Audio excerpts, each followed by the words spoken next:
আমরা কোনো সফটওয়্যার কিংবা ফাইল হঠাৎ করে ওপেন করতে গেলে কিংবা সেটআপ করতে গেলে আমাদের সামনে এরকম একটা অ্যাপ্লিকেশন এরর চলে আসে, যেটা হচ্ছে the application was unable to start correctly 0xC 00007B। So এই এররটা কিভাবে ফিক্স করে আমরা অ্যাপ্লিকেশনগুলো সেটআপ করতে পারি সেই বিষয়টি আজকের ভিডিওতে দেখানোর চেষ্টা করব। দুইটা স্টেপের মাধ্যমে আপনারা এই এররটা ফিক্স করতে পারেন। তো আমি প্রথম স্টেপটা যদি আপনাদেরকে দেখাই, প্রথম স্টেপটা হচ্ছে এখান থেকে সর্বপ্রথমে আপনি সার্চ মেনুতে যাবেন এবং এখানে লিখবেন কন্ট্রোল প্যানেল। সো আমাদেরকে কন্ট্রোল প্যানেলে যেতে হবে। কন্ট্রোল প্যানেলে যাওয়ার পরে এখান থেকে প্রোগ্রাম এই অপশনটাতে চলে আসব। প্রোগ্রাম অপশনটাতে চলে আসার পরে এখানে দেখতে পাচ্ছি Windows feature on or of.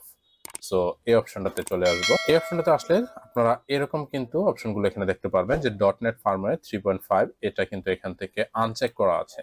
So আপনারা কি করবেন, এটাতে চেক করে দিবেন। চেক করে দেওয়ার পরে জাস্ট ওকে করবেন।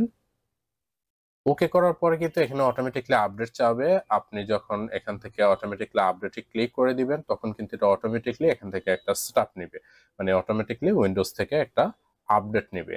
তো অবশ্যই আপনাকে নেটটা একটু অন রাখতে হবে, কারণ নেট অন না রাখলে কিন্তু এটা কিন্তু অটোমেটিকলি আপডেটটা নিতে পারবে না। সো এটা হচ্ছে প্রথম স্টেপ। সো সেকেন্ড স্টেপটা আপনাদেরকে যদি একটু দেখাই, সেকেন্ড স্টেপটার জন্য আমাদেরকে যে কোনো একটা ব্রাউজারে ভিজিট করতে হবে। সো আমি একটা ব্রাউজার ওপেন করলাম। ব্রাউজার ওপেন করে আমরা এখান থেকে জাস্ট গুগলে চলে যাব, google.com-এ চলে আসব। google.com-এ চলে আসার পরে এখানে আমরা সার্চ করব DirectX End User Runtime। So এটা লিখে সার্চ করব। সার্চ করলে দেখতে পাচ্ছেন যে মাইক্রোসফটের ভিতরে কিন্তু download DirectX End User Runtime web installer. So এটা আমরা এখানে ক্লিক করব। এখানে ক্লিক করার পরে কিন্তু অটোমেটিকলি দেখুন যে এখানে একটা সফটওয়্যার ডাউনলোড হয়ে গেছে, মানে একটা ইনস্টল ফাইল ডাউনলোড হয়ে গেছে। সো এই ইনস্টল ফাইলটা আমাদেরকে ইনস্টল করতে হবে। সো এটার উপরে আমরা ট্যাপ করলাম। ট্যাপ করার পরে এখানে পারমিশন চাবে। সো আমরা এখান থেকে পারমিশন দিয়ে দিব, ইয়েস করে দিব। ওকে, ইয়েস করে দেওয়ার পরে হচ্ছে এখান থেকে আমরা আই অ্যাকসেপ্ট দিয়ে দিব। দেন এখান থেকে নেক্সট দিব। এখান থেকে ইনস্টল দ্য বিং বার এটাকে আমরা আনচেক করে দিব। দেন এখান থেকে নেক্সট করব। সো এখন দেখুন যে এটা কিন্তু ইনস্টল হচ্ছে এবং দেখুন এটা কিন্তু ইনস্টল অলরেডি হয়ে গেছে। সো এখান থেকে আমরা ফিনিশ করে দিব। তো এখন কিন্তু আমাদের এটা ইনস্টল অলরেডি কমপ্লিট হয়ে গেছে। এখন আমাদের কাজ হচ্ছে উইন্ডোজটাকে রিস্টার্ট করা। সো এটা আমরা এখান থেকে ক্লোজ করে দিব। দেন এখান থেকে আমরা উইন্ডোজটাকে রিস্টার্ট করব। রিস্টার্ট হওয়ার পরে যদি আমরা এটাকে আবারও ইনস্টল করার ট্রাই করি, দেখুন যে এখনো কিন্তু এটা আমাদের অ্যাপ্লিকেশন এরর দেখাচ্ছে। সো আরেকটা জিনিস আমাদের ফিক্স করতে হবে। তার জন্য আমাদেরকে মাই কম্পিউটারে ঢুকতে হবে। সো মাই কম্পিউটারে আমরা ঢোকার পরে এখান থেকে আমরা সি ড্রাইভে যাব।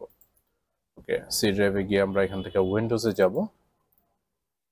এখান থেকে আমাদেরকে খুঁজতে হবে System32 ফোল্ডার। সো আমরা System32 এই ফোল্ডারটাতে ঢুকবো।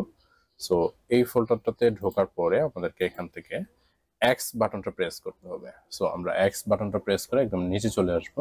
দেখুন যে এখানে লেখা আছে যে xinput3.dll। সো এই ফাইলটাকে এখান থেকে আমরা ডিলিট করে দিব।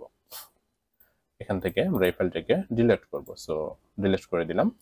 আবারও আমরা এখান থেকে ব্যাকে চলে আসব। ব্যাকে চলে আসে এখান থেকে আমাদেরকে লিখতে হবে syswow64। সো এই ফোল্ডারটাতে ঢুকবো। এটাতে আসার পরেও সেম এক্স বাটনটা প্রেস করলে আমরা সেম ভাবে আগের মতো ফাইলটা পেয়ে যাব। দেখুন যে এটা কিন্তু আছে এখানে xinput13.dll। ওকে, তো এটাও আমরা এখান থেকে ডিলিট করে দিব। ওকে, আমাদের কাজ শেষ। এখন আমরা একটু এটাকে ওপেন করার ট্রাই করি।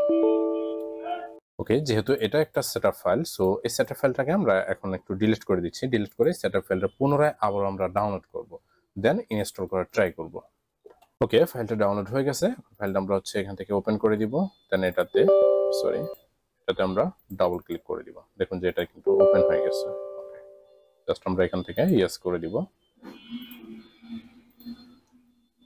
দেখুন আমাদের এটা কিন্তু অলরেডি ডাউনলোডিং শুরু হয়ে গেছে এবং এটা কিন্তু সেটআপ হচ্ছে। তো গাইজ, এই সিস্টেমের মাধ্যমে কিন্তু আপনারা দেখা যায় কোনো অ্যাপ্লিকেশনে এই ধরনের কোনো এরর আসলে সেগুলো ফিক্স করতে পারবেন। ভিডিওটা ভালো লাগলে লাইক করবেন, আর যারা এখন আমাদের চ্যানেলটিতে নতুন আছেন সাবস্ক্রাইব করে পাশে থেকে বেল আইকনটা বাজিয়ে দিবেন। দেখা হচ্ছে পরবর্তী ভিডিওতে। আসসালামু আলাইকুম।